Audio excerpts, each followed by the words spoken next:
হযরত ওমর বলেন, আমি নবীজির পিছনে দাঁড়িয়ে অপেক্ষা করতেছিলাম নামাজ কখন শেষ হবে। আর তিনি নামাজের ভিতরে তেলাওয়াত করতেছিলেন। তেলাওয়াত যখন শুনলাম, আমার কাছে মনে হলো এই কথাগুলি মানুষের বানানো নয়, নিশ্চয়ই কোন জিন রাসূলুল্লাহকে শিখায়া দেয়। আমি যখন এই চিন্তা করেছি, এত সুন্দর মিলায়া মিলায়া কি করে পড়েন, জেনে শিখাইয়া দিয়েছে, এই চিন্তা যখন আমি করেছি, নবীজি তখন আমার এই কথার জবাব যেন তিনি দিলেন। তিনি পড়লেন, ইন্নাহু লাকাউলু রাসূলিন কারীম। না, এটা কোনো জিন বা অন্য কারো কথা নয়, এটি হচ্ছে মহান বার্তাবাহকের বর্ণনা। হযরত ওমর বলছেন, জিনের কথা না হলে কবির কথা তো বটেই। এত সুন্দর মিলানো দেখছেন না কোরআন শরীফে, কি মিল লক্ষ্য করছেন? করেন নাই বোধ হয়, করার জন্য অনুরোধ করি। কোরআন তাড়াতাড়ি পড়বেন, মনে হবে আপনি প্রবন্ধ পড়ছেন। থেমে থেমে পড়বেন, মনে হবে যেন কবিতা পড়তেছেন। প্রত্যেক আয়াতে আয়াতে মিল, সুবহানাল্লাহ। হযরত ওমর বলছেন, ভাবলাম মুহাম্মদ সাল্লাল্লাহু আলাইহি সাল্লাম কবি হয়ে গেছে। হযরত ওমর বলেন, যেই না চিন্তা করলাম মনে মনে মুহাম্মদ সাল্লাল্লাহু আলাইহি সাল্লাম কবি হয়ে গেছেন, অমনি তিনি আমার এই কথার জবাব যেন তিনি দিলেন। তিনি পড়লেন, ওয়ামা হুয়া বিকাউলি শাইরিন কালিলাম মা তুমিনুন। না না, এটা কোনো কবির কথা নয়। হযরত ওমর বলে, সর্বনাশ, তাহলে তো শুধু কবি না, গণকও। আমার মনের কথা বুঝলো কেমনে? তো জাদুকর হয়ে গেছে, গণক হয়ে গেছে। হযরত ওমর বলেন, যখন আমি মনে মনে চিন্তা করলাম গণক হয়ে গেছেন, অমনি নবীজি আমার সে কথারও জবাব দিয়ে দিলেন। তিনি পড়লেন, ওয়ালা বিকাউলি কাহিনিন কালিলাম মা তাযাক্কারুন। না না, এটা কোনো গণকের কথা নয়, তোমরা খুব কমই উপদেশ গ্রহণ করে থাকো। হযরত ওমর বলেন, আমার মনে হচ্ছিল আমার পায়ের তলা থেকে মাটি সরে যাচ্ছে। কি আশ্চর্য কথা! যা বলি মনে মনে তারই জবাব আসে। নামাজের মধ্যে কি করে বোঝেন তিনি? হযরত ওমর বলেন, প্রত্যেকটি কথার জবাব, মনের প্রশ্নের জবাবগুলি যখন আসতেছিল, তখন আমার চোখের সামনে বিরাট একটা জিজ্ঞাসাবোধক চিহ্ন ঘুরতেছিল। এটা জেনের কথা নয়, কবির কথা নয়, গণকের কথা নয়, তবে এটা কি? যেই না চিন্তা করেছি তবে এটা কি, অমনি নবীজি তেলাওয়াত করলেন, তানজিলুম মির রাব্বিল আলামিন। আল্লাহ রাব্বুল আলামিনের নাযিলকৃত কিতাব। হযরত ওমর বলছেন, আমার মনে হচ্ছিল ঈমান ইসলাম তার শিকড় শুদ্ধ আমার কলিজার মধ্যে ঘিরে বসতেছে।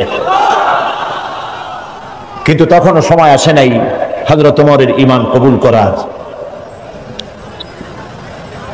প্রিয় ভাই সব, রাসূলকে আল্লাহ রাব্বুল আলামিন পৃথিবীতে পাঠালেন এজন্য নয় তিনি আমাদেরকে মেসাক করা শুধু শিখাবেন, তিনি আমাদেরকে শুধু দাড়ি আর টুপির কথা বলবেন। একটি সমাজ বিপ্লব, একটি রাষ্ট্র বিপ্লব করার জন্য পাঠিয়েছেন। চুরি, ডাকাতি, জেনা, ব্যভিচার, হত্যা, ধর্ষণে ভরপুর সমাজ, এখানে এসেছেন তিনি। এই জাতির উপায়, এ মানুষ বাঁচবে কি করে? এর লক্ষ্য কি, উদ্দেশ্য কি, যাবে কই? আহারে, গরিবদের বাঁচার কোন অধিকার নাই। গরিবরা শোষিত, নির্যাতিত, নিপীড়িত, নিগৃহীত। বড় লোকদের সব জোর জার মুলুকটা। আর নারী, নারীর জীবনের তো কোনো দাবি নাই। নারী হয়ে জন্মগ্রহণ করাই আজন্ম পাপ। মেয়ে হয়ে জন্মগ্রহণ করেছে, আছাড় মেরে মেরে ফেলতেছে। রাসূল এই জিনিসগুলি দেখলেন, নিজের চোখে অবলোকন করলেন। একটা ব্যতিক্রমী স্বভাব দিয়ে তিনি তৈরি হচ্ছেন। লোকেরা লক্ষ্য করলো, এক পর্যায়ে মক্কার লোকেরা রাসূলের নাম ভুলে গেল। নাম ছিল কি? নাম কি? মুহাম্মদ। বলেন নাম কি? সবাই বলেন সাল্লাল্লাহু আলাইহি ওয়াসাল্লাম। মনে থাকে যেন রাসূলের নাম যখন শুনবেন, যখন পড়বেন, কি বলবেন?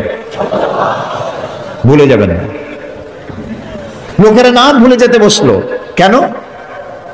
তিনি পরিচিত হলেন আল আমিন বলে। লোকেরা বলা শুরু করলো এই ঘটনার জন্য যাও আল আমিনকে বলো, চলো আল আমিনের কাছে যাই। ওই যে আল আমিন আসতেছে। বিশ্বাসী হিসাবে পরিগণিত হলেন সকলের কাছে, বিশ্বাসী, এবং নাম আরো হলো সাদেক, সত্যবাদী।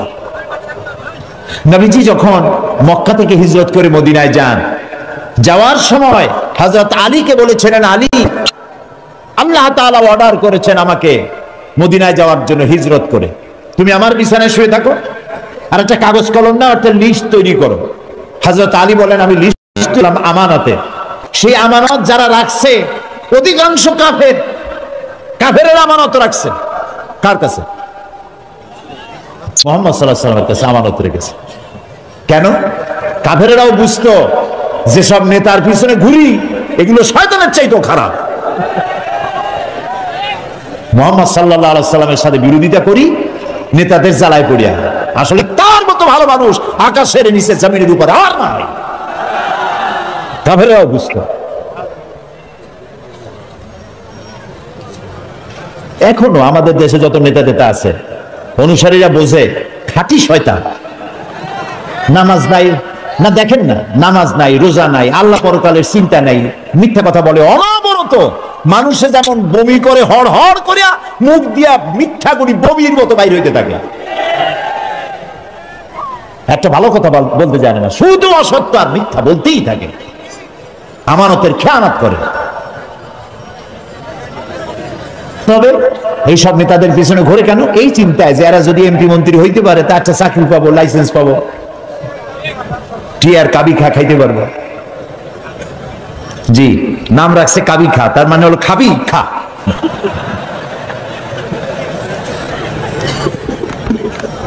নবী করিম সাল্লাল্লাহু আলাইহি ওয়াসাল্লাম, আপনার আমার জীবন, আমাদের মা বাপের জীবন উৎসর্গ হোক রাসূলের কদম মোবারকের উপরে।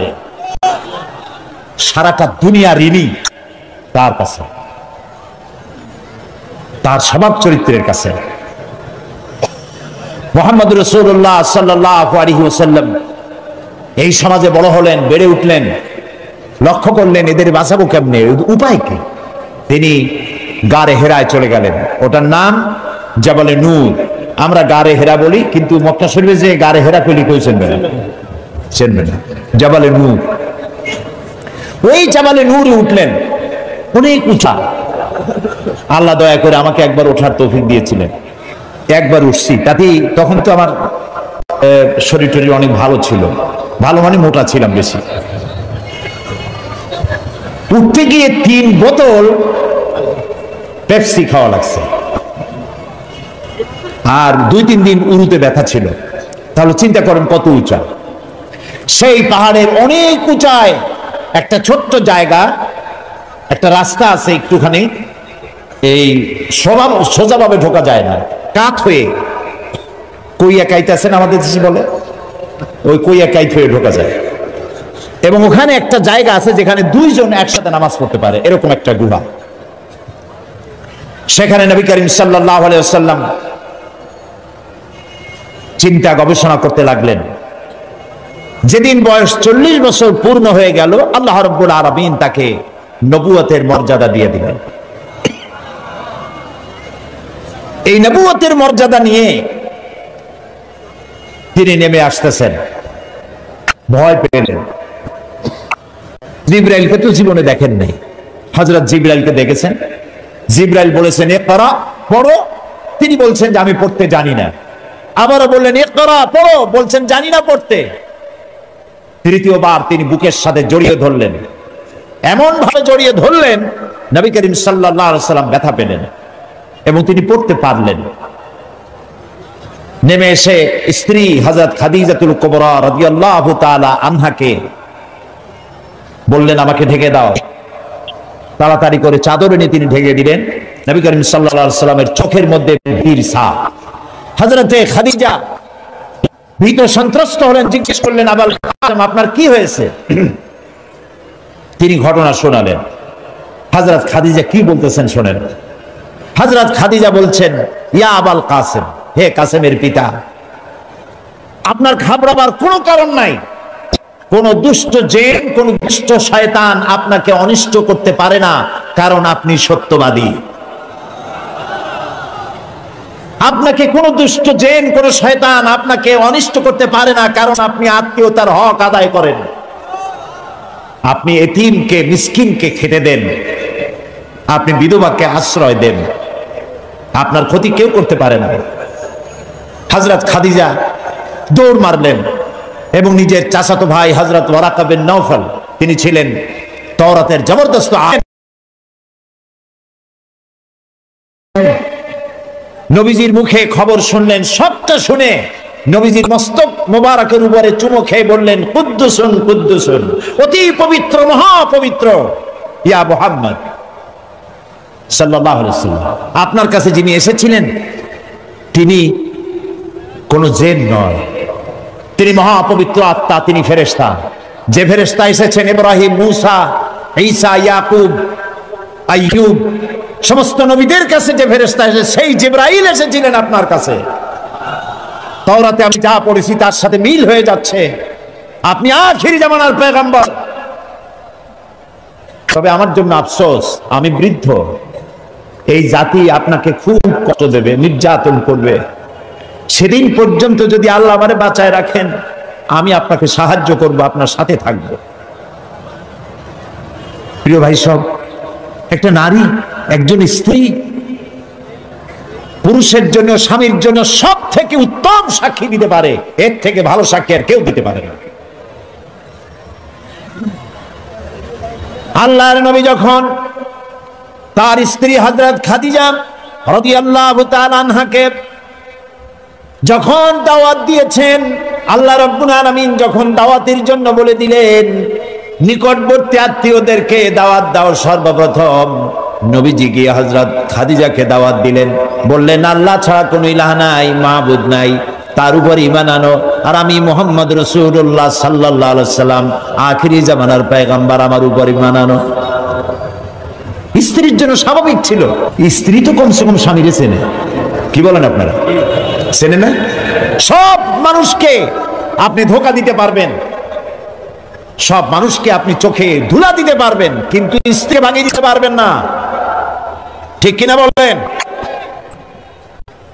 স্ত্রী আপনার জন্য ভালোবাসা দিতে পারে, জীবন দিতে পারে, সব দিতে পারে, কিন্তু ঈমান আনা অত্যন্ত কঠিন।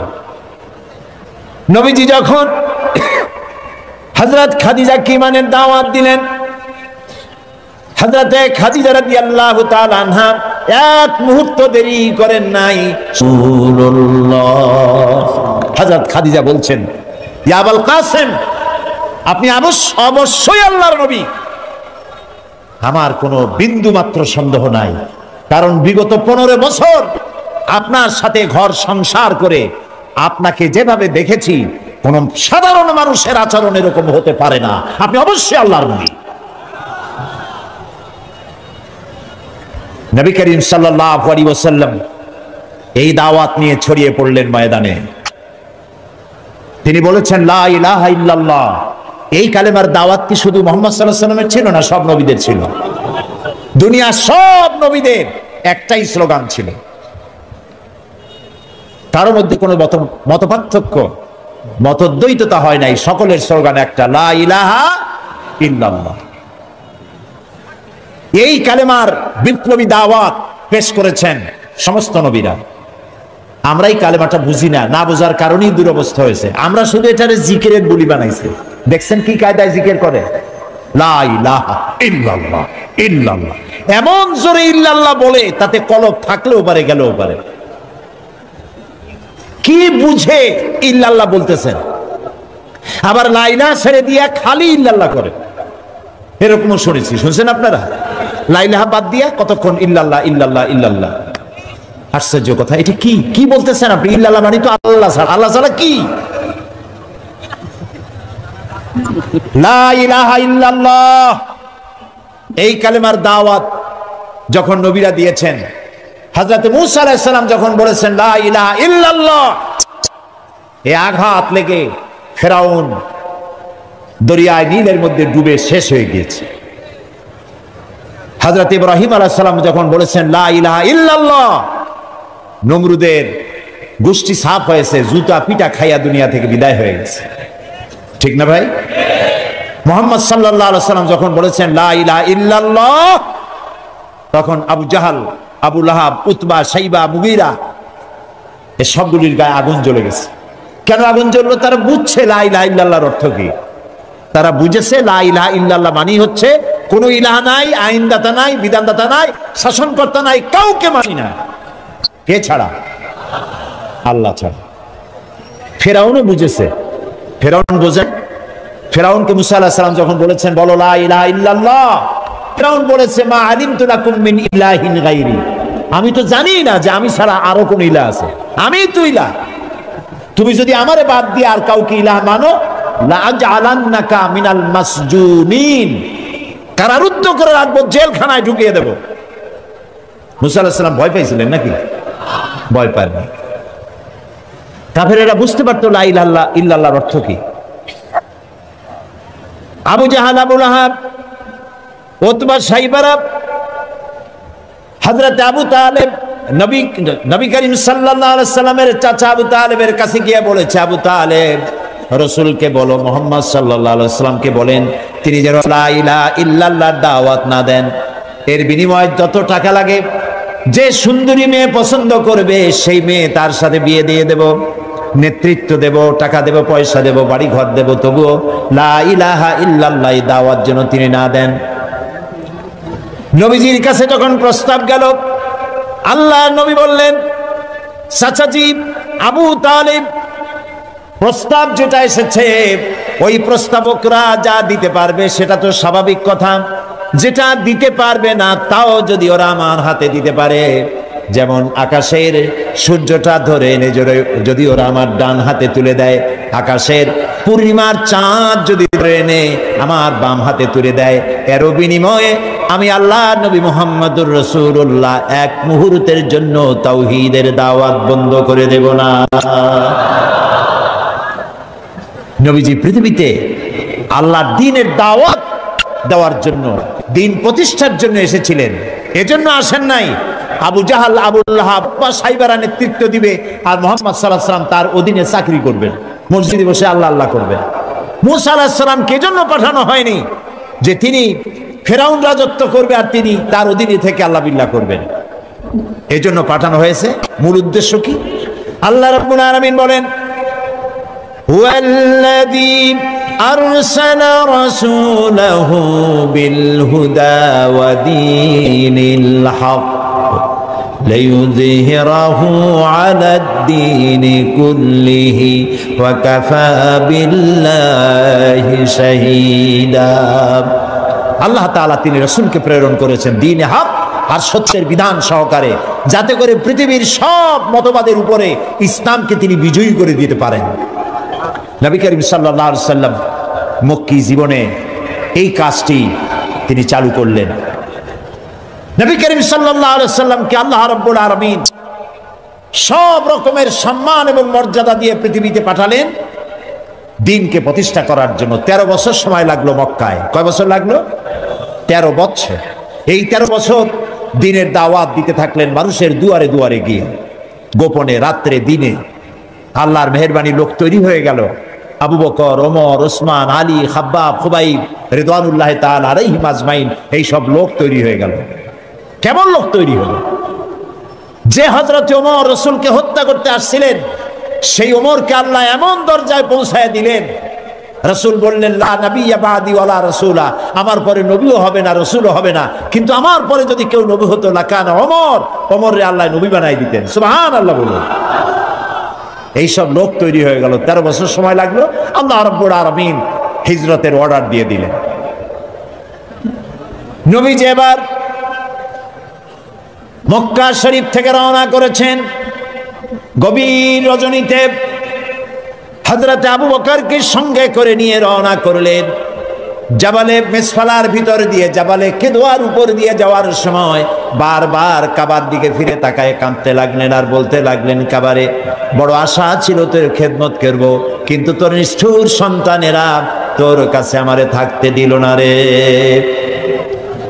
নবীজি হযরত আবু বকর রাদিয়াল্লাহু তাআলা আনহুকে সঙ্গে নিয়ে জাবালে সূরে চলে গেলেন। ফজরে রক্ত হয়ে গেল। হযরত আবু বকর বলেন, আর উপায় নাই, ধরা পড়ে যাব, এই গুহার মধ্যে গিয়ে আমরা আশ্রয় নেই। গুহার ভিতরে গিয়ে আশ্রয় নিলেন। সকালবেলায় কাফির বেঈমানেরা খুঁজতে খুঁজতে ওই পর্যন্ত এসেছে। একজন বলে পায়ের চিহ্ন এখানে শেষ, ভিতরে আছে, আর একজন বলে নাই। একজন বলে আছে, আর একজন বলে নাই। হযরত আবু বকর বলেন, ইয়া রাসূলুল্লাহ, আমরা ধরা পড়ে গেছি, আর উপায় নাই। এটা এত স্বল্প গভীর গুহা, বসতে পারে মাথা দেখা যায়, শুয়ে হাঁটু উঁচু করলে হাঁটু দেখা যায়, আর বাঁচার উপায় নাই। আল্লাহ রাব্বুল আলামিনের হাবিব তখন বললেন, কোরআনে কারীমের মধ্যে সূরা তাওবায় আল্লাহ শোনাই দিয়েছেন, ইয়াকুলু লিসাহিবিহি লা তাহজান ইন্নাল্লাহা মা'ানা। হে আমার বন্ধু, হে আমার সাথী, ভয় পেও না, আমরা দুইজন নয়, আমাদের সাথে আর এক সত্তা আছে, তার নাম কি? সবাই বলেন। আল্লাহ রাব্বুল আলামিন তার হাবিবকে বাঁচালেন না ধরাই দিলেন? বাঁচাইছেন কিনা? দিনের বেলায় ঘুমায় থাকতেন, রাতের বেলায় চলতেন। 13 দিন সময় লাগলো। নবীজি মক্কা থেকে মদিনায় পৌঁছে গেলেন। প্রতিমধ্যে খুব ক্ষুধার্ত হয়েছিলেন। প্রতিমধ্যে কখনো খেতে পারতেন, কখনো খেতে পারতেন না। মদিনার কাছাকাছি, বুখারীতে এই বিবরণ এসেছে, কাছাকাছি হয় যখন হলেন, তখন উম্মে মা'বাদ, মা'বাদের মা বাড়িতে ছিলেন একটা ঘরে। আবু মা'বাদ কাজের জন্য চলে গেছে। কতগুলি ছাগল ছিল তাদের। এই মরুভূমিতে কোনো খাবার নাই, ঘাস নাই, ছাগল সব বাচ্চা নাই, দুধ নাই, সব শুকায় গেছে। নবী করিম সাল্লাল্লাহু আলাইহি ওয়াসাল্লাম ক্ষুধার্ত, হযরত আবু বকর ক্ষুধার্ত। বাড়ির মধ্যে গিয়ে ঢুকছেন। উম্মে মা'বাদকে জিজ্ঞেস করলেন, মহিলাকে জিজ্ঞেস করলেন, তোমার ঘরে কি কোনো খাবার আছে? তিনি বললেন, পথিক, আমার ঘরে কোনো খাবার নাই। আচ্ছা, দুধ আছে? তিনি বললেন, না, দুধ পাবো কোথায়? কই যে ওই যে একটা ছাগল দেখা যায়, একটা বকরি দেখা যায়। তো বললো যে, আপনি দেখতে পাচ্ছেন না, এই বকরি কত কৃষ, একেবারে শুকায় গেছে, ওর তো বাচ্চা নাই, ও দুধ দেবে কেমনে? রাসূলুল্লাহ বললেন, তুমি বকরিটা আমার কাছে নিয়ে আসো। মহিলা বকরিটা কাছে নিয়ে এলেন। রাসূলুল্লাহ বকরির ওলানে, ওলান বলে না, ওলানে হাত দিলেন। উম্মে মা'বাদ বললেন, আমি তাকিয়ে থাকলাম, বকরি তার দুটি ঠ্যাং ফাঁক করে দিল পেছনে, আর ওলান বড় হয়ে মাটিতে ঠেকে গেল। রাসূলুল্লাহ বললেন, একটা পাত্র নিয়ে আসো। একটি পাত্র আনা হলো, বড় এক পাত্র দুধে ভরে গেল। রাসূলুল্লাহ পাত্র থেকে ঢেলে দিলেন, তুমি খাও। নিজে খায়েন, হযরত আবু বকরকে খাওয়ালেন। পাত্র থাকলো, বলল, তোমার স্বামী এলে তাকে দিও। রাসূলুল্লাহ চলে গেলেন। আবু মা'বাদ বাড়ি ফিরেছেন, মুখ শুকনা। হঠাৎ করে দুধের দিকে চোখ পড়লো, বলল, তুমি দুধ পাইলা কই? আবু মা'বাদ বলছে, পুরুষ বলছে যে, আমি তো সারাদিন কষ্ট করেছি, কিছু খাই নাই, তুমি দুধ পেলে কোথায়? উম্মে মা'বাদ বললেন, আমাদের বাড়িতে দুইজন মেহমান আসছিলেন, এবং যা ঘটনা ঘটলো পুরা ঘটনা তিনি শোনালেন। আবু মা'বাদ জিজ্ঞেস করেন, আচ্ছা বলো তো, লোকটি কেমন, দেখতে কেমন? উম্মে মা'বাদ বলছে, আবু মা'বাদ, আমি সেই পুরুষটির কথা কি বলবো, আমার জীবনে এত সুন্দর সুপুরুষ আমি জীবনে দেখি নাই। তার চক্ষু আনত, তিনি উপরের দিকে তাকায় কথা বলেন না, প্রয়োজনের বেশি একটি কথাও বলেন না। তার চলা, তার বসা, তার কথা, মুখের বাণী মণিমুক্তার মতো আমি সারা জীবনে এমন মানুষ দেখি নাই।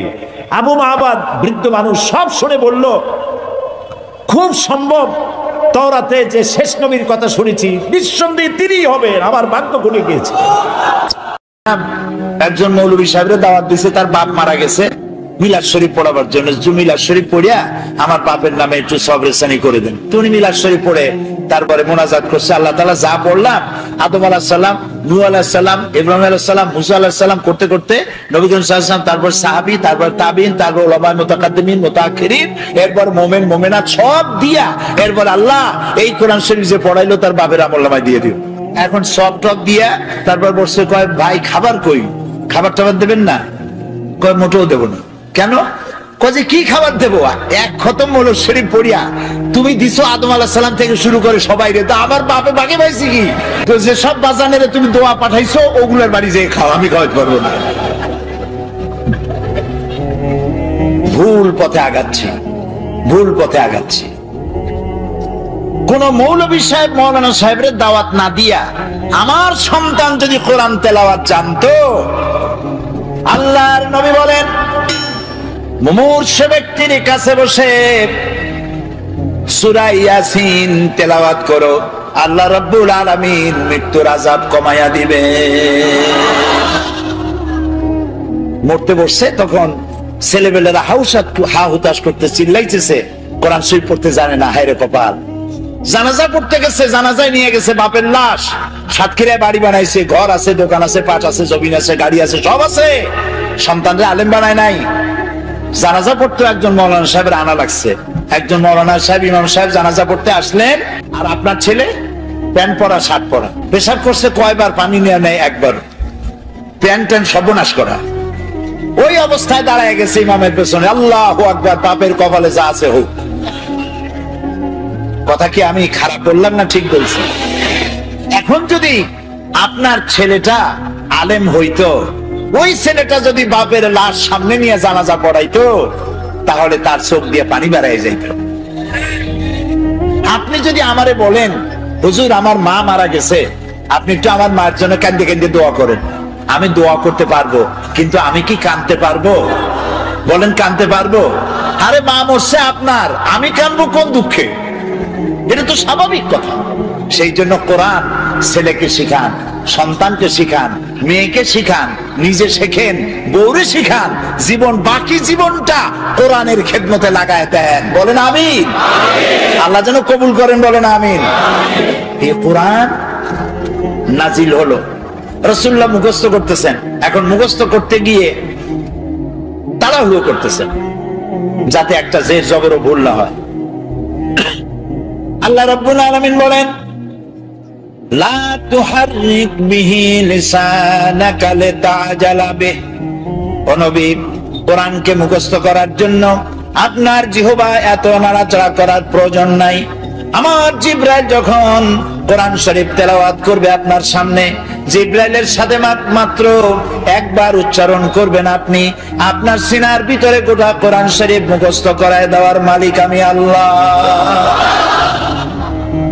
আপনারে মুখস্থ করাবো, আপনাকে তেলাওয়াত করাবো, সুবহানাল্লাহ। আপনারে তেলাওয়াত করবো, আপনি তেলাওয়াত করতে পারবেন, আপনি মানুষকে বুঝাইতে পারবেন। সুবহানাল্লাহ বিহামদিহি। কোরআন নাজিল হলো, কোরআন দিয়ে নবী করিম সাল্লাল্লাহু আলাইহি ওয়াসাল্লাম একটা বিরাট বিশাল বিপ্লব করে ফেললেন। একটা কিতাব, একটা বিপ্লব, একটা রিভলিউশন, একটা ইনকিলাব, একটা বিশাল পরিবর্তন। যারা ছিল চোর, যারা ছিল ডাকাত, তারা হয়ে গেল মানুষের সম্পদের পাহারাদার। যাদের জ্বালায় মেয়ে লোকেরা রাস্তা দিয়ে হাঁটতে পারত না, তারা হয়ে গেল নারীর সতীত্ব আর সম্ভ্রমের সংরক্ষণকারী। বানায় বললাম না ইতিহাস, ইতিহাস। সুবহানাল্লাহ। মারপিট করে ইসলাম আসে নাই, বোমাবাজি করে ইসলাম আসে নাই। আল্লাহ তাআলা তার রাসূলকে বলেছেন ইন্নামা আনতা মুযাক্কিরুন লাস্তা আলাইহিম বিমুসাইতির। হে নবী, আপনাকে পাঠাইছি আমি উপদেশক করে, আমি আপনাকে দারোগা করে পাঠাই নাই। মানুষ পিটাইয়া হিদায়াত করার কোনো প্রয়োজন নাই, শুধু মানুষকে বুঝান, যার কিসমতে আছে হেদায়েত হবে। আল্লাহ সব থেকে গণতন্ত্রের মূল্য দিছে বেশি। সুবহানাল্লাহ। গণতন্ত্রের মূল্য মানে, তার মানে হচ্ছে মানুষকে আল্লাহ অধিকার দিয়েছেন। মানুষ তো সূর্য না, চন্দ্র না, গাধাও না, ঘোড়াও না। মানুষ কি তাও কইতে পারলেন না। মানুষ হলো মানুষ। আর সব থেকে সম্মান দেওয়া হয়েছে কারে? ওয়ালাকাদ কাররামনা বানি আদম। আল্লাহ তাআলা বলেন আদম সন্তানকে আমি সব থেকে বেশি সম্মান দিছি। সব থেকে বেশি সম্মান তোমাদের। তুমি কি লক্ষ্য করছো তোমারে যত আমি দেই, এই খাবারগুলো কত যত্ন করে দিছি? আপনার বাড়ির ডিসি সাহেব, এসপি সাহেব, এমপি সাহেব, আপনার বাড়ি যদি মেহমান হয়, আপনি খোলা খাবার দেন? খাবারগুলো কি করে আনেন? ডাকে নিয়ে আসেন না, ডাকে নিয়ে আসেন। তো কি এর ডিসি আর এসপি আইজ এসে কাল নাই, তাই না? এমপি কোন মন্ত্রী কোন আজ আছে কাল নাই, সত্যি না? এই বান্দাগুলি আছে এবং থাকবে, আসতে থাকবে। তো আল্লাহ তাআলা বলছেন আমি আদম সন্তানকে সম্মান দিছি। সম্মান শুধু এক জায়গায় না, বহু জায়গায়। যত খাবার দিলেন খাবারগুলো সব প্যাকেট করে দিয়েছেন। কলা দিছেন, প্যাকেট করে দিছেন। আম দিছেন, কভার দিয়ে দিছেন। আনারস দিছেন, কাঁঠাল দিছেন। যত খাবার দিছে আপনি তাকায় দেখেন সমস্ত খাবারের উপরে কভার দিয়ে পেঁচায়া খাবারগুলি দিছে। বান্দা এগুলি খা আর জন্মের মতো নাফরমানি কর নাকি? আমরা তো তাই করতেছি। আরে কপাল, যিনি করলেন মেহেরবানি আর আমরা করলাম নাফরমানি। তো আল্লাহ তাআলা আদম সন্তানকে সম্মান দিয়ে আল্লাহ তাআলা বলছেন ওয়াকুলিল হাক্কু মির রাব্বিকুম, তোমার হে নবী আপনি বলুন যে প্রভুর পক্ষ থেকে, তোমার রবের পক্ষ থেকে এ কথাকে স্পষ্ট করে বলা হলো ফামান শাআ ফালিউমিন ওয়া মান শাআ ফালিয়াকফুর। রবের পক্ষ থেকে চূড়ান্ত ঘোষণা এসে যাওয়ার পর তুমি ইচ্ছে করলে আল্লাহর উপরে ঈমান আনতেও পারো, ইচ্ছে করলে বাগাওয়াত, বিদ্রোহ, অস্বীকারও করতে পারো। ইখতিয়ার তোমার আছে। তোমাকে সূর্যের মতো বাধ্য করিনি প্রতিদিন পূর্ব দিগন্ত থেকে উদিত হয়ে পশ্চিম দিগন্ত অস্তমিত হবে, তুমি বাধ্য নও। জোয়ারের পানি একদিকে যাবে, ভাটির সময় আর একদিকে যাবে, তুমি বাধ্য নও। তুমি মানুষ, তোমাকে সব থেকে বেশি মর্যাদা দিয়েছি, অধিকার দিছি। তুমি আমার সবকিছু দেখো, দেখার পরে যদি পছন্দ হয়, ভালো লাগে, আমার উপর ঈমান আনো, আর পছন্দ না হইলে ঈমান আনো না।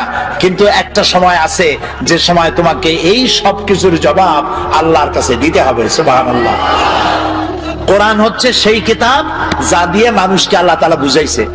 এখন আমাদের ইয়াং জেনারেশন, নতুন প্রজন্ম যারা ডিজিটাল বোঝে খুব ভালো, নতুন প্রজন্ম কম্পিউটার বোঝে, ডিজিটাল বোঝে, অ্যানালগ বোঝে, সব বোঝে। ওই যুবকেরা লেখাপড়ার সঠিক পদ্ধতিতে না হওয়ার কারণে, আমি যুবকদের দোষ দিচ্ছি না, দোষ হচ্ছে সিস্টেম অফ এডুকেশন, শিক্ষা পদ্ধতির দোষের কারণে নতুন জেনারেশন তারা বুঝতেছে কোরআন হচ্ছে 1400 বছর আগের পুরানা, আর বিজ্ঞান হচ্ছে নতুন। বিজ্ঞান হচ্ছে কোরআনের চাইতে শ্রেষ্ঠ। বিজ্ঞান সবকিছু দিয়েছে, কোরআন তো কিছুই দেয় নাই। এই চিন্তা করতেছে যুবকেরা, ওরা বোঝে না সেই জন্য। কিন্তু আজ থেকে 1400 বছর আগে এই কোরআন নাজিল হয়েছে। বর্তমান বিজ্ঞান পরিশ্রম করে, মেধা খরচ করে, তারপরে অর্থ খরচ করে যেসব বিষয় এখন আবিষ্কার করছে, এ সব কিছু আল্লাহ রাব্বুল আলামিন 1400 বছর আগে এ কোরআনে বলে রেখেছে। গত সেপ্টেম্বর মাসের 12 তারিখ, রমজান মাস, আরব আমিরাতের উপরাষ্ট্রপতি, প্রধানমন্ত্রী, দুবাইয়ের শাসক মোহাম্মদ বিন রাশেদ আল মাকতুম আমাকে দাওয়াত দিয়েছিলেন। পৃথিবীর 72টি দেশ ইন্টারন্যাশনাল কোরআন অ্যাওয়ার্ড, এই অনুষ্ঠানে 72টি দেশের স্কলারদেরকে তিনি দাওয়াত দিয়েছেন। 72টি দেশ অংশগ্রহণ করেছে। সেখানে আমার মতো একটা ভাঙ্গাছেড়া লোককে তিনি প্রধান অতিথি করেছেন। সেখানে আমার বক্তব্যের বিষয় ছিল the scientific miracles in the holy Quran, কোরআনের বিজ্ঞানময় মুজিজা। এর উপর আমাকে বক্তব্য রাখতে হবে, সময় 2 ঘন্টা। 2 ঘন্টা বক্তব্য রাখার জন্য আমি প্রস্তুতি নিতে চাইলাম। কোরআন থেকে বিজ্ঞানের, কোরআন দিয়ে বক্তৃতা করতে হবে, তো আমি বক্তৃতা নিতে হবে কোরআন দিয়ে। এ কোরআন তো ওয়াজের সবচেয়ে বড় কিতাব, আমরা বুঝি না, সেই জন্য কিসসা কাহিনী ছাড়া ওয়াজই হয় না। একদিন নবী মুস্তাফায় রাস্তা দিয়ে হাইটে যায়, হরিণ একটা বাধা ছিল গাছেরই তলায়, পড়েন সাল্লাল্লাহ। কোন জায়গায় পাইছে আল্লাহ জানে, এগুলো কোথাও নাই, আন্দাজে বানায় নিয়েছে। কিসসা কাহিনী নবীর নামে, সাহাবীর নামে মিথ্যা কথা কইয়া মানুষ কান্দায়। কথা বুঝতে পেরেছেন? কোরআনের শ্রেষ্ঠ ওয়াজের কিতাবের নাম কি? কোরআন। আমি যেহেতু আমাকে বক্তব্য রাখতে হবে, সেখানে সরকারি লোকজন থাকবে। সেই মাহফিলে প্রিসাইড করেছেন অ্যাটর্নি অফ ল ইব্রাহিম দুমেলহা, তিনি প্রিসাইড করলেন। আরবরা উপস্থিত ছিলেন এবং উপস্থিতির সংখ্যা ছিল বিশাল। ওরা পত্রিকায় লিখেছে আরব আমিরাতের শ্রেষ্ঠ সব থেকে বড় জমায়েত হয়েছে এটা। টিভি চ্যানেলগুলি লাইভ প্রচার করেছে। আমি আগের থেকে প্রস্তুতি নিলাম যে বিজ্ঞানের উপরে আলোচনা করতে গিয়ে কোরআনের আয়াত কতগুলি পাওয়া যায়, খুঁজতে থাকলাম। অন্তত আমার খোঁজে, আমি তো ছোট মানুষ, কোরআন অত বুঝি না। লোকেরা কয় মুফাসসিরে কোরআন, আসলে তো কোরআনের তালিব ইলম, আমি কোরআনের ছাত্র। খুঁজতে খুঁজতে পেলাম বিজ্ঞানের সমর্থক, বিজ্ঞানের তথ্যসূত্র পাওয়া যায় এমন আয়াতের সংখ্যা অন্তত 1000-এর কাছে চলে যাবে। এই যে চাঁদ, পূর্ণিমার দিন আমরা চাঁদ দেখি, পূর্ণিমার রাতে চাঁদ দেখেন না? এই চাঁদ আলো দেয়। আজ থেকে 100 বছর আগে মানুষের ধারণা ছিল চাঁদ নিজেই আলো দেয়।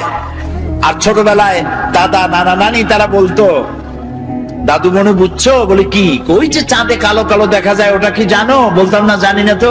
কয় ওটা হলো একটা গাছ। সুবহানাল্লাহ, চাঁদের মধ্যে গাছ। ছোটবেলায় চিন্তা করতাম, কয় যে শুধু গাছ না, ওখানে একটা বুড়ি আছে সুতা কাটে। তখন চিন্তা করতাম যে আরে এই বুড়ি এত কষ্ট করে সুতা কাটে, সারাদিন তো খায় কি? পরে কিন্তু ওই ধারণা আমাদের এখন আর নাই, ঠিক না? ভূমিকম্প সম্পর্কে প্রশ্ন করা হতো, ভূমিকম্প কি জানো? বলতাম না, জানি না তো। যে একটা গরুর 2টা শিঙের পৃথিবী, শিং যখন ব্যথা করে তখন এক শিং থেকে আর এক শিং যখন পাল্টায় তখন পৃথিবী কাঁপে ওঠে। চিন্তা করতাম, ওরে বাবা, গরুটা কত বড়, শিংটা কত মোটা। এখন কি তাই বিশ্বাস করি? করি না।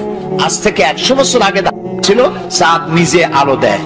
কিন্তু পরবর্তী সময় বিজ্ঞানীরা আবিষ্কার করলো যে না, চাঁদ আলো যেটা দেয় ওটা ধার করা আলো, ওর নিজের আলো নাই। এ কথা বিজ্ঞান আবিষ্কার করলো এই শখানেক বছর হলো। কিন্তু বিজ্ঞান জানলো 100 বছর আগে, আর তার 1300 বছর আগে জেনেছেন মুহাম্মদুর রাসূলুল্লাহ সাল্লাল্লাহু আলাইহি ওয়াসাল্লাম। এই কোরআনে সূর্যকে বলা হয়েছে শামসুন। কোরআনে সূর্যকে কি বলা হয়েছে? শামসুন, সিরাজুন, ওয়াহাজুন, দিয়াউন। এর অর্থ কি? সিরাজ, শামস, দিয়া, এক একটার এক একটা অর্থ আছে। কোনটার অর্থ হচ্ছে প্রদীপ্ত প্রজ্জ্বল, কোনটার অর্থ হলো উত্তাপ সৃষ্টিকারী, আলো বিকিরণকারী। এটা হলো সূর্য। আর চাঁদের কথা যখন আল্লাহ বলেছেন তখন বলেছেন কামারান মুনিরা। কামার মানে চাঁদ, মুনিরা মানে আলোক প্রাপ্ত। যে চাঁদ আলো পায়া আলো বিকিরণ করে ওইটার নাম হলো চাঁদ। সুবহানাল্লাহ। তাহলে চাঁদের যে নিজের আলো নাই, এই কথা বিজ্ঞান বোঝার আগে বুঝছে কে? বলেন, মুহাম্মদুর রাসূলুল্লাহ সাল্লাল্লাহু আলাইহি ওয়াসাল্লাম।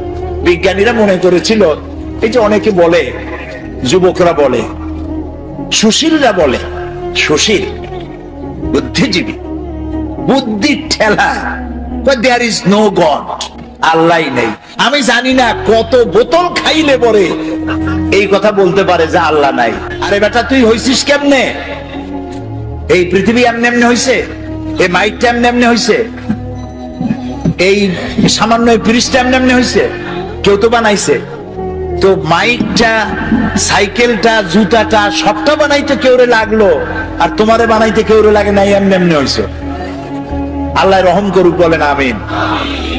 তো ওরা বলে যে there is no God, স্রষ্টা বলতে কেউ নেই। তো কি হয়েছে? তো এমনি এমনি হয়েছে সব। এরপরে বিজ্ঞানীরা দেখলো যে চাঁদ হলো পৃথিবীর সব থেকে, নবী করিম সাল্লাল্লাহু আলাইহি ওয়াসাল্লামকে বিশ্বাস করতে চায় না, কোরআনকে বিশ্বাস করতে চায় না। বলে যে আমাদের বিজ্ঞানীরা তো চাঁদে গেছে। আরে মুহাম্মদ সাল্লাল্লাহু আলাইহি ওয়াসাল্লাম কদ্দুর গেছে? উনি তো আর চাঁদে যাইতে পারে নাই, কাজে বিজ্ঞানীদের গুরুত্বই বেশি। আমি বলি, ভাই, চাঁদ হলো পৃথিবীর সব থেকে নিকটতম উপগ্রহ। চাঁদ হলো পৃথিবীর মাটি থেকে 2,32,000 মাইল দূরে। এটা একটা উপগ্রহ, পৃথিবীর চাইতে ছোট বা বড়। কিন্তু সূর্য হচ্ছে পৃথিবীর মাটি থেকে 9,30,00,000 মাইল দূরে, ঠিক না? আর ওই সূর্যটা হলো পৃথিবীর থেকে 13 লক্ষ গুণ বড়। বিজ্ঞানীরা মনে করলো এটাই বুঝি শেষ, কিন্তু না, সেটাই শেষ না। দেখা গেল সূর্যের চাইতে বড় আছে। কি আছে? সূর্যের চাইতে আছে বড় আছে তারকা, গ্যালাক্সি। গ্যালাক্সির ভিতরে এমন এমন তারকা আছে, যে তারকা খুব মন খারাপ, মন খুলে শুনুন, যেই সূর্যটা পৃথিবীর চাইতে 13 লক্ষ গুণ বড়, এরকম 2.5 থেকে 3 কোটি সূর্য খাইয়া হজম করতে পারে এরকম হাজার হাজার অসংখ্য তারকা আল্লাহ তাআলা আকাশে সৃষ্টি করে রেখেছেন। বিজ্ঞানীরা মনে করলো এই তারাই তাহলে বড়, কিন্তু পরবর্তী সময় আবিষ্কার হলো না, তারাই বড় না, ওর থেকেও বড় আছে। ওর থেকে বড় কি? ওর থেকে বড় হলো ব্ল্যাক হোল। ব্ল্যাক হোল হচ্ছে অন্ধকার কূপ। এই অন্ধকার কূপটা এত বড় কূপ যে তারায় 2.5 থেকে 3 কোটি সূর্য খাইয়া হজম করতে পারে। সেই তারা ঘুরতে ঘুরতে যদি ব্ল্যাক হোলের রেঞ্জের মধ্যে এসে যায়, তাহলে এই ব্ল্যাক হোল আপনি যেমন চকলেট চুষে শেষ করে ফেলেন, তার থেকে দ্রুত সময়ের ভেতরে ওই তারা চুষে শেষ করে ফেলে দেয়। এই কথা বিজ্ঞান জানলো সেদিন। আর আল্লাহ রাব্বুল আলামিন বিজ্ঞান জানার 1300 বছর আগে আল্লাহ রাব্বুল আলামিন বলছেন, ফালা উকসিমু বিন নুজুম, সেই তারকাসমূহের শপথ, সেই তারকাসমূহের শপথ করি যেই তারকাসমূহ নিপতিত হয় যেখানে। ফালা উকসিমু বিমাওয়াকিন নুজুম, তারকাসমূহ নিপতিত হয় যে জায়গায়, সেই জায়গার শপথ করি। তো তারকাসমূহ নিপতিত হয় কোথায়? ব্ল্যাক হোলের মধ্যে। সেই কথা আল্লাহ তাআলা 1400 বছর আগে বলে রেখেছেন কোরআন শরীফে। এই যে আপনার আমার একটা শরীর, একটা বডি আছে না? কেমনে হয়েছে এই বডিটা? আল্লাহ রাব্বুল আলামিন বলেন, এই কোরআনের মধ্যে বলেছেন, ইন্না খালাকনাকুম মিন তুরাবিন সুম্মা মিন নুতফাতিন সুম্মা মিন আলাকাতিন সুম্মা মিন মুদগা। তোমাকে মাটির, নিষ্প্রাণ মাটি দিয়ে সৃষ্টি করা হয়েছে, এর থেকে নুতফা হয়েছে, মায়ের পেটে চলে গিয়েছে। এখন বিজ্ঞানীরা, ভ্রূণ তত্ত্ববিদরা বলেন, ভ্রূণ তত্ত্ববিদ তারা বলেন ভ্রূণ থাকে মায়ের পেটে 3টা পর্দার আড়ালে।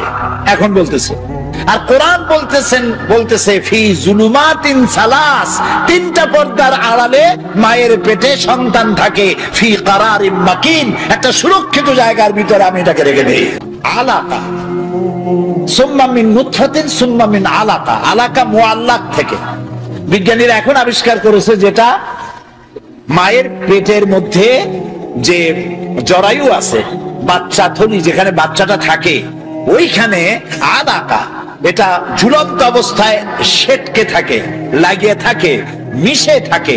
ওরা এখন বলতেছে, কিন্তু আল্লাহ বলেছেন 1400 বছর আগে। তারপরে আল্লাহ কি বলছেন? এটাকে আমি গোশতপিণ্ড বানাই, ফাকাসাউনাল ইযামা লাহমা, এই গোশতগুলিকে কচি কচি কতগুলি হাড্ডি দিয়া বডি ফরমেশন করে তার উপরে গোশত দেই, তার উপরে লাহাম দেই, চামড়া দেই, এরপরে একটা মানুষের আকৃতি ফি আইয়ি সূরাতিম মা শা রাক্কাবাক, রাক্কাবা ইউরাক্কিবু তারকিবান, একটার পর একটা জোড়া দিয়া আমি তোমাকে তৈরি করেছি। দেখো তো জোড়া কতগুলা, হাতের আঙ্গুল থেকে শুরু করে বাহু পর্যন্ত কয়টা জোড়া? খালি কিলাকিলি করছেন, জোড়া কয়টা গুনিয়া দেখেন নাই? 6টা জোড়া। আঙ্গুলের মাথা থেকে শুরু করে বাহু পর্যন্ত 6টা জোড়া। এই 6টা জোড়া যদি না থাকতো তাহলে কি হতো? ধরেন একটা জোড়া বাদ দিলাম, কোনোই তো জোড়া নাই, কারো কবজা নাই। কি বলে সাতক্ষীরায় কি কয়? দরজায় কি লাগায়? কবজা বলেন তো। এইখানে কবজা নাই। এখানে যদি কবজাটা না হতো, এটা কি হইতো? এটা হাত হইতো না, হইতো লাঠি। ভাত খাইতেন কেমনে? এটা তো ক্লোজ হবে না, ভাত খাবেন কেমনে? খাবারের জন্য 2 হাতের মাথায় 2 জনে বসতে হবে। এ ওরে মুখে দেবে, সে তার মুখে দেবে। তাও আবার আঙ্গুলগুলো ভাঁজ হবে না, জোড়া নাই। কাঁটা চামচের মধ্যে মতো মুখে ভাত ঢুকে দিয়ে নাকের সিধার মধ্যে গিয়ে ঢুকতে। হাসতেছেন, কোরআন বোঝেন নাই, কপাল করেছে। আল্লাহ বলতেছেন এমনি এমনি সেজদা দিবি বেটা, সেজদা দিবি যখন বুঝতে পারবি আমি তোরে বানাইছি কেমনে। সুবহানাল্লাহ, বলেন সুবহানাল্লাহ। আহারে কি সুন্দর বানাই দিলাম, পাও বানাই দিলাম বাস করে যেন বসতে পারো।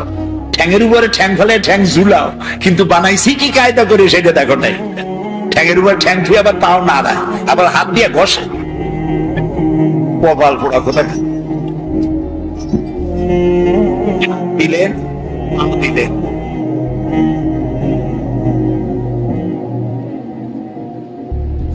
ঠোঁট দিলেন কথা বলার জন্য, ওয়ালিসানা ওয়া শাফাতাইন ওয়া হাদাইনাহুন নাজদাইন। সুবহানাল্লাহ। আচ্ছা, এই যে দুইটা ঠোঁট, কি কোন সুবহানাল্লাহ।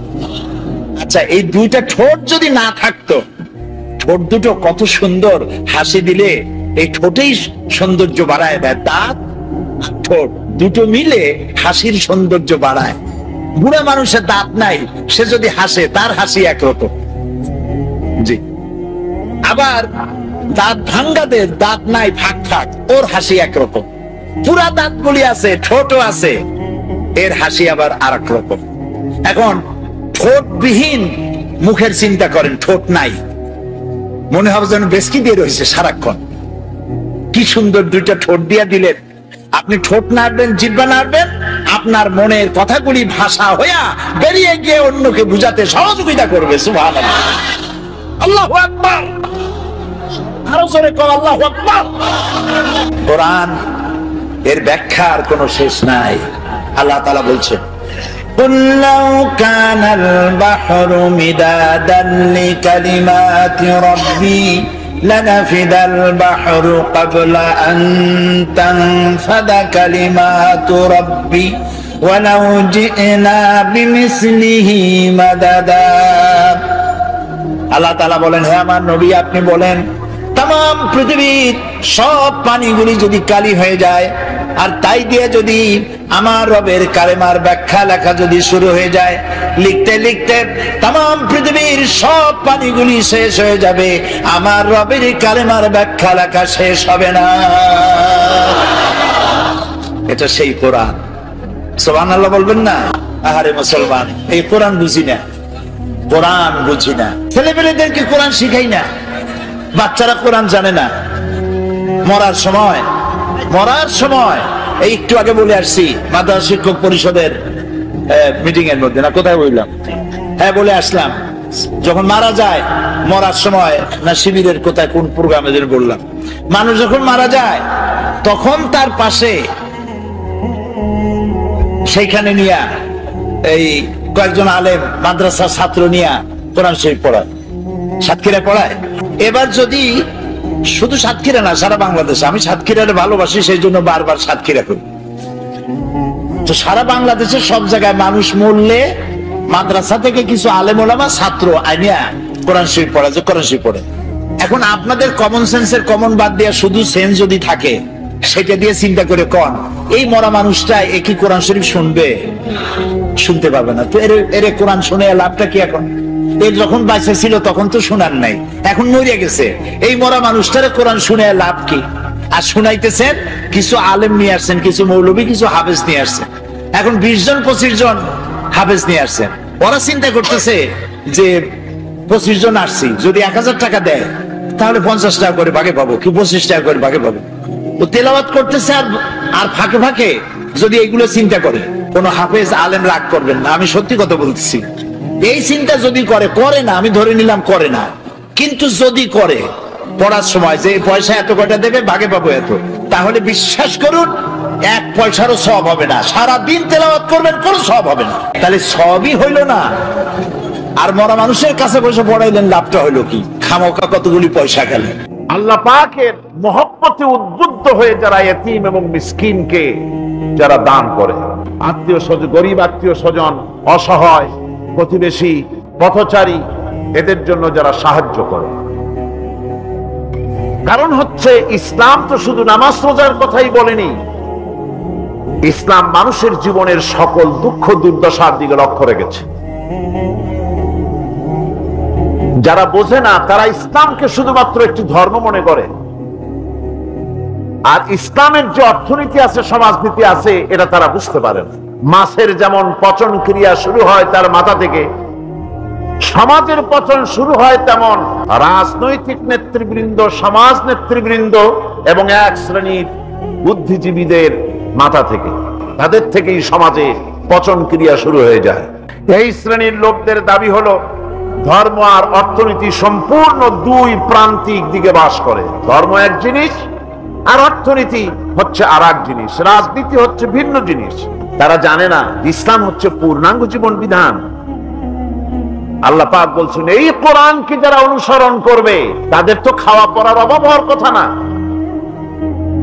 কোরআনে কারিমে আল্লাহ রাব্বুল আলামিন বলেন فمن تبع هداي فلا خوف عليهم ولا هم يحزنون। আল্লাহ পাক বলেন এই কোরআনের অনুসরণ যারা করবে, এই কোরআনের আইন যারা মেনে চলবে, কোরআনকে মেনে যারা চলবে, এর শাসন যারা মেনে চলবে, ফালা খাউফুন আলাইহিম, ওদের জন্য কোনো ভয় নাই, ওয়ালা হুম ইয়াহজানুন, ওদের জন্য কোনো চিন্তাও নাই। কিসের ভয় নাই? যেই সমাজে কোরআনের আইন চালু হয়ে যাবে ওই সমাজের ভিতরে চুরির ভয়, ডাকাতির ভয়, জেনার ভয়, হত্যার ভয়, ধর্ষণের ভয়, লাঞ্ছনার ভয়, গঞ্জনার ভয়, কোনো ভয় থাকবে না। ওয়ালা হুম ইয়াহজানুন, ওই সমাজের মানুষের মনে কোনো চিন্তাও থাকবে না। কিসের চিন্তা থাকবে না? যেই সমাজে কোরআন চালু হয়ে যাবে, কোরআনের আইন দিয়ে সমাজ পরিচালিত হবে, ওই সমাজের মানুষের খাওয়া পড়া, শিক্ষা, চিকিৎসা, বাসস্থানের কোনো চিন্তা থাকবে না। ইসলামী সমাজ তার গ্যারান্টি দেবে। জোরে বলেন সুবহানাল্লাহ। এটা আল্লাহ পাকের ওয়াদা। কার ওয়াদা? জোরে কোন তো? আল্লাহ পাক ফামান তাবিয়া হুদায়া ফালা খাউফুন আলাইহিম ওয়ালা হুম ইয়াহজানুন, আল্লাহ পাকের ওয়াদা। কিন্তু দুর্ভাগ্য আমাদের, আল্লাহর ওয়াদা বিশ্বাস হয় না। ওই যে প্রথম দিন বলেছিলাম যে ওয়াদার মৌসুম এসে গেছে, ওয়াদার এক বিরাট মৌসুম এসে গেছে। এখন থেকে যত জনসভা হবে শুনতে পারবেন শুধু ওয়াদা আর ওয়াদা। এই সব ওয়াদাগুলি মানুষেরা বিশ্বাস করে, কিন্তু আল্লাহ পাকের ওয়াদা মুসলমান হওয়া সত্ত্বেও মগজে ঢোকে না, মনের মধ্যে বিশ্বাস স্থাপন করতে পারে না। আল্লাহ পাক বলছেন কোরআনকে মানো, কোরআনকে মেনে চলো, তাহলে সমাজ সুন্দর হবে, ভয় থাকবে না, চিন্তা থাকবে না। এই পৃথিবীতে প্রথম দিন থেকেই পৃথিবীতে দুইটা শ্রেণী চলে এসেছে। এই পৃথিবীতে একটা হচ্ছে ধনী আর একটা হচ্ছে দরিদ্র। ধনী আর গরিব আবহমান কাল থেকে এই দুই শ্রেণী চলে আসছে। আদিকাল থেকেই মানুষ এই দুই শ্রেণীর ভিতরে সমতা সৃষ্টির জন্য প্রচেষ্টা চালিয়েছে। দার্শনিকরা চালিয়েছে, বিজ্ঞানীরা চালিয়েছে, এবং এক একজন এক এক ধরনের মতবাদ দিয়ে এই দুই প্রান্তিক অবস্থা থেকে একই সমান্তরালে আনার জন্য চেষ্টা আর কম করেনি। পুঁজিবাদের হাত থেকে রক্ষা পাওয়ার জন্য সমাজতন্ত্র তৈরি হলো, কমিউনিজম তৈরি হলো। অবস্থা তারা দেখতে পেল সর্বনাশ। আগে তো ছিলাম চোরের বাড়ির সামনে, সব চুরি হয়ে যেত, এখন তো ডাকাতের ঘাটে সেই নৌকা লাগালাম, এখন তো জানো যাবে। সেজন্য সমাজতন্ত্র পৃথিবীকে কিচ্ছু দিতে না পেরে নিজের দেশেই আত্মহত্যা করলো। এরপরে আবার বাঁচার জন্য মুক্ত বাজার অর্থনীতির নামে সমাজতন্ত্রীরা আবার সেই পুঁজিবাদের দিকে অগ্রসর হওয়ার চেষ্টা চালাচ্ছে। পৃথিবী সাক্ষী, দুনিয়া সাক্ষী, মানুষের তৈরি করা মতবাদ দিয়া পৃথিবীতে কোথাও স্থায়ী কোনো শান্তি আসে নাই। এ কথাটা কি মিথ্যা না সত্য? এ কথা মিথ্যা না সত্য? সুতরাং এই পৃথিবীর বুকে না সমাজবাদ দিয়ে শান্তি হবে, না পুঁজিবাদ দিয়ে শান্তি হবে। পৃথিবীর বুকে শান্তি হতে পারে কেবলমাত্র নবীদের পরিকল্পনার মাধ্যমে। কারণ দার্শনিক বিজ্ঞানীরা যা বলেছেন, পরিকল্পনা দিয়েছেন, সব তাদের মন মস্তিষ্ক প্রসূত। আর আম্বিয়া আলাইহিমুস সালাম যে পরিকল্পনা দিয়েছেন, সব আল্লাহ রাব্বুল আলামিনের দেওয়া। নবীদের পরিকল্পনা কার? জোরে চিল্লা এখন কার? আল্লাহ রাব্বুল আলামিন তাদেরকে পরিকল্পনা দিয়েছেন। সেই পরিকল্পনার ভিত্তিতে তারা আদর্শ সেট করেছেন। মানুষের মধ্য থেকে দুঃখ, দুর্দশা, দারিদ্র, ক্ষুধা সব দূরীভূত হয়েছে, মানুষ সুখ পেয়েছে, সমৃদ্ধ পেয়েছে। আমার বন্ধুগণ, ইসলামী বিপ্লবীর দাওয়াতের পর্যায়ে মক্কি জিন্দেগিতে যখন সূরাগুলি রাসূলের আসতেছিল, সেই সময় আল্লাহ রাব্বুল আলামিন বলেছেন ওয়াহাদাইনাহুন নাজদাইন, আমি কি উভয় স্পষ্ট পথ তাদেরকে দেখায় দেই নাই? উভয় স্পষ্টভাবে তাদেরকে দেখানো হয়েছে। ফালাক্তাহামাল আকাবাতা ওয়া মা আদরাকা মাল আকাবা ফাক্কু রাকাবা। তুমি কি জানো, তারা আসল কথা হলো তারা সেই দুর্গম বন্ধুর ঘাঁটিটি অতিক্রম করতে চায় না। তুমি কি জানো সেই বন্ধুর দুর্গম ঘাঁটিটি কি? তা হচ্ছে শৃঙ্খল বন্দী দশা থেকে মানুষদেরকে মুক্ত করে দেওয়া, আর আও ইতআমুন ফি ইয়াউমিন যী মাসগাবা ইয়াতীমান যা মাকরাবা আও মিসকিনান যা মাতরাবা। উপবাসের দিনে নিকটবর্তী এতিম দুঃখীকে খেতে দেওয়া, আর ধুলামলিন মিসকিন যারা আছে তাদেরকে খেতে দেওয়া। যাদের পেটে খাবার নাই, ক্ষুধার দিনে খুঁজে খুঁজে তাদেরকে খাবার দেওয়া। এই সমস্ত কাজ যারা করবে, আল্লাহ রাব্বুল আলামিন তাদের সম্পর্কে বলেছেন উলাইকা আসহাবুল মাইমানা। কিয়ামতের দিন এদের ডান হাতে আল্লাহ রাব্বুল আলামিন আমলনামা দান করবেন। জোরে কোন সুবহানাল্লাহ। আমলনামা বেঈমান যারা তাদের হাতে আসবে, তাদের কোন হাতে আসবে? বাম হাতে। আর আমলনামা ডান হাতে আসবে কাদের? এই সমস্ত লোকদের যারা এতিমকে মিসকিনকে যারা খেতে দিয়েছে, আর খেতে দিয়ে এতিম মিসকিনদেরকে খেতে দিয়ে তারপরে এর দ্বারা তাদেরকে কোনো খোঁটা দেয় নাই। তাদেরকে কেন খাওয়াইস?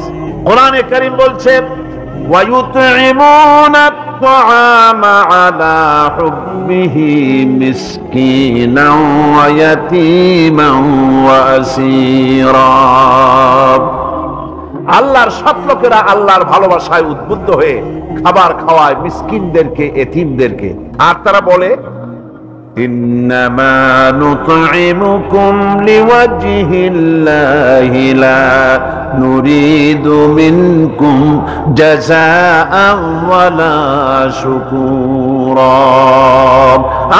আমরা যে তোমাদের খাইতে দিলাম, এ খাওয়াচ্ছি শুধুমাত্র আল্লাহকে খুশি করার জন্য। কারে খুশি করার জন্য? আল্লাহরে খুশি করার জন্য। এই খাবারের ব্যাপারে তোমাদের কাছ থেকে কোনো কৃতজ্ঞতা চাই না। যেটা করি সেটা আল্লাহর জন্যই করি, আল্লাহকে খুশি করার জন্য। সুতরাং না কৃতজ্ঞতা চাই, না এর দ্বারা কোনো বিনিময় চাই। আল্লাহ রাব্বুল আলামিন এতিমের মাল সম্পদ আত্মসাৎ করার ব্যাপারে কঠোরভাবে নিষেধ ঘোষণা করেছেন। এতিমের মাল সম্পদ যেন আত্মসাৎ করো না।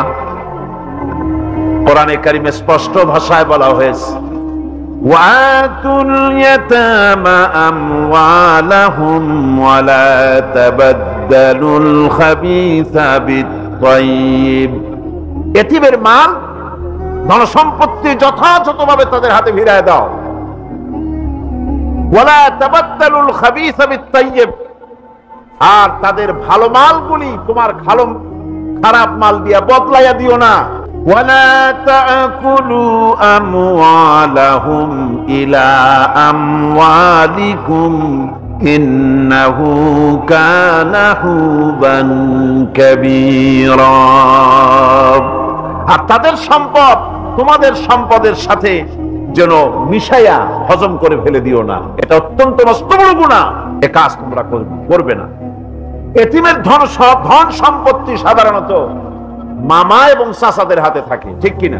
এতিমের সম্পদ থাকে তাদের কাছে, মামা আর চাচাদের কাছেই বেশিরভাগ থাকে।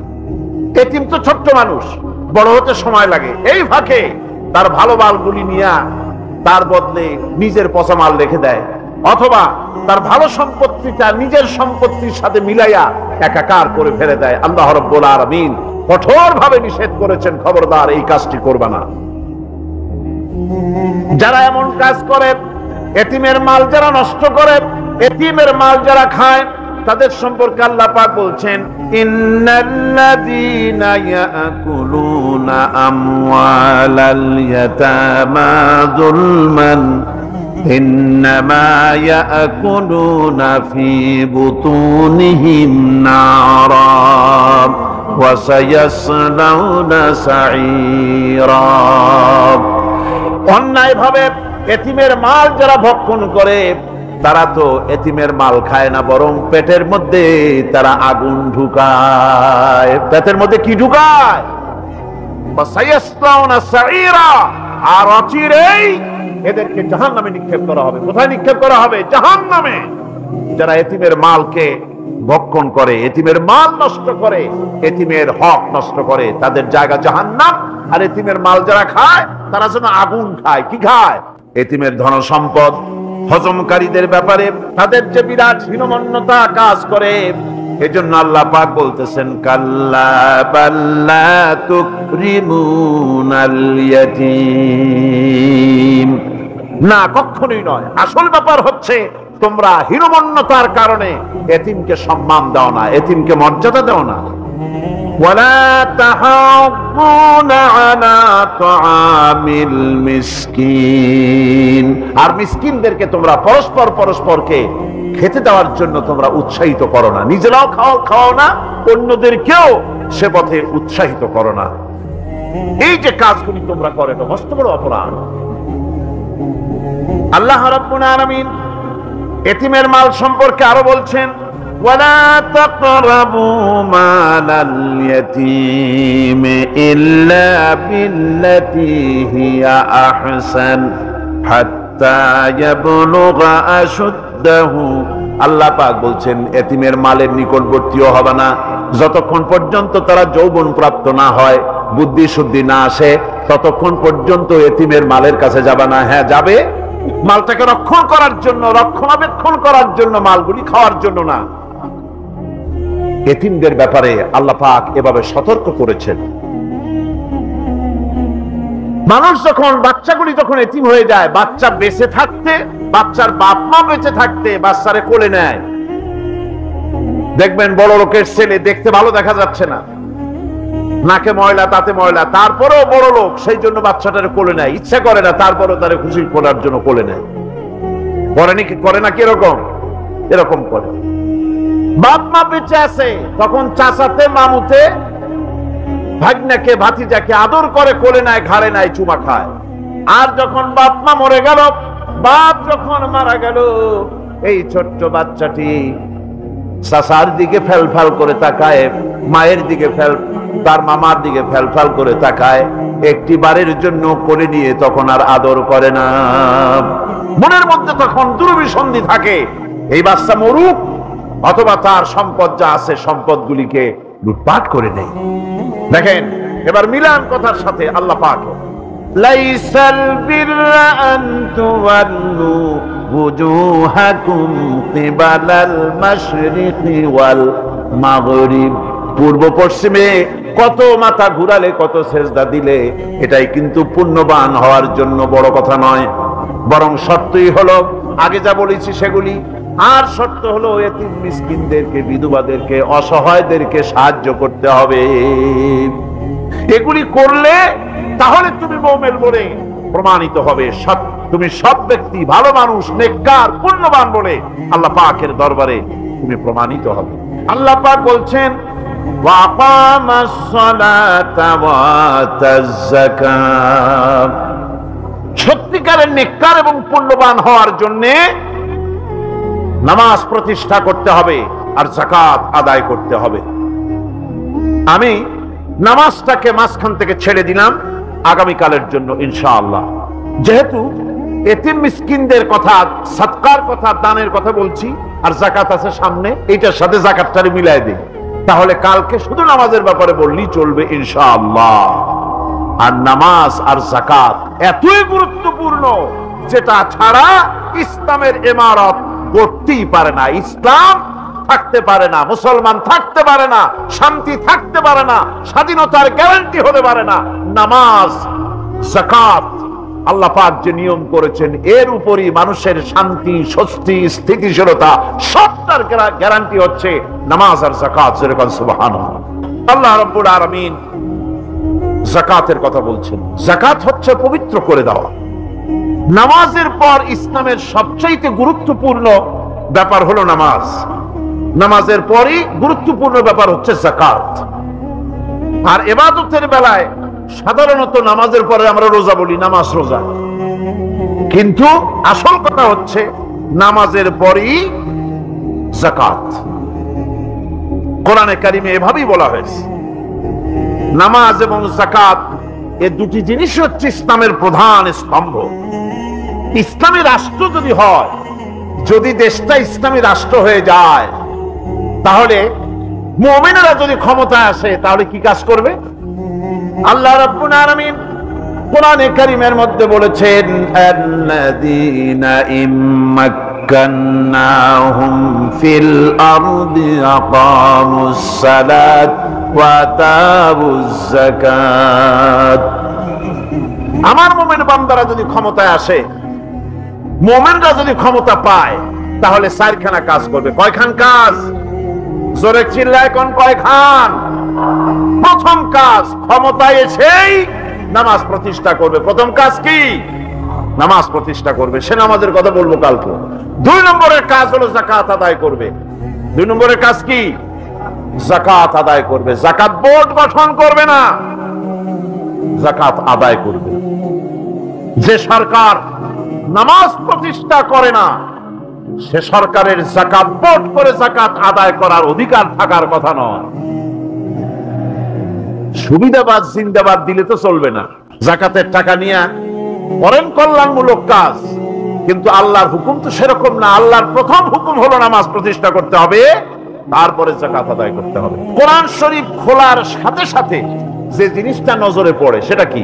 কোরআনে কারীম খোলার সঙ্গে সঙ্গে যে জিনিসটি নজর পড়ে তা হলো আলিফ লাম মিম যালিকাল কিতাবু লা রাইবা ফীহি হুদাল লিল মুত্তাকিন আল্লাযীনা ইউমিনুনা বিল গায়বি ওয়া ইউকিমুনাস সালাতা ওয়া মিম্মা রাযাকনাহুম ইউনফিকুন। এই কিতাবের মধ্যে কোনো সন্দেহ নাই, মুত্তাকিনদের জন্য কিতাব হেদায়েত, হেদায়েতের জন্য এসেছে। আর মুত্তাকি হচ্ছে তারা যারা নাকি গায়েবের প্রতি ঈমান আনে, অদৃশ্যকে বিশ্বাস করে, নামাজকে প্রতিষ্ঠা করে, আর আমি যে রিজিক দিয়েছি তার দ্বারা আমার রাস্তায় খরচ করে। ইসলাম নামাজের পরই যাকাতের জায়গাটা দিয়েছে। যেখানেই আছে আকিমুস সালাত, সেখানেই আছে ওয়াতুজ যাকাত। দেখছেন কি ধরনের একটা মিল? যেখানেই নামাজ প্রতিষ্ঠা করো সেখানে যাকাত আদায় করো। তার মানে হলো নামাজ সঠিকভাবে প্রতিষ্ঠা হতেই পারে না যাকাত ভিত্তিক অর্থ ব্যবস্থা পরিচালিত হওয়া ছাড়া। কারণ একটি গরিব মানুষ, পেটে খাবার নাই, সে নামাজ পড়তে যখন দাঁড়িয়েছে তার নিজের পেটে খাবার নাই, তার বাচ্চা অসুখে তড়পাচ্ছে, তার ছেলের পরীক্ষার ফি নাই, ফি দেওয়ার মতো পয়সা নাই, তার স্ত্রীর পরনে কাপড় নাই, নামাজ পড়তে দাঁড়িয়েছে, স্বাভাবিকভাবেই নিজের ক্ষুধার যন্ত্রণা, বিবি বাল বাচ্চার কষ্টের কথা এগুলি তার মনের মধ্যে তোলপাড় করে উঠবে। এ কথা আল্লাহর চাইতে আর কে ভালো বুঝবে? সেই জন্য আল্লাহ পাক বলেছেন, আকিমুস সালাত ওয়া আতুজ যাকাত, নামাজ প্রতিষ্ঠা করো, যাকাত আদায় করো। নামাজ আর যাকাতকে পাশাপাশি রাখা হয়েছে। আর এই নামাজ আর যাকাত দুনিয়ার সমস্ত নবীদের উপর আল্লাহ ফরজ করেছিলেন। কোন সুবহানাল্লাহ। এ শুধু আপনার আমার নবীর উপরে না, দুনিয়ার সব নবীদের উপরে নামাজ আর যাকাত কি ছিল? ফরজ।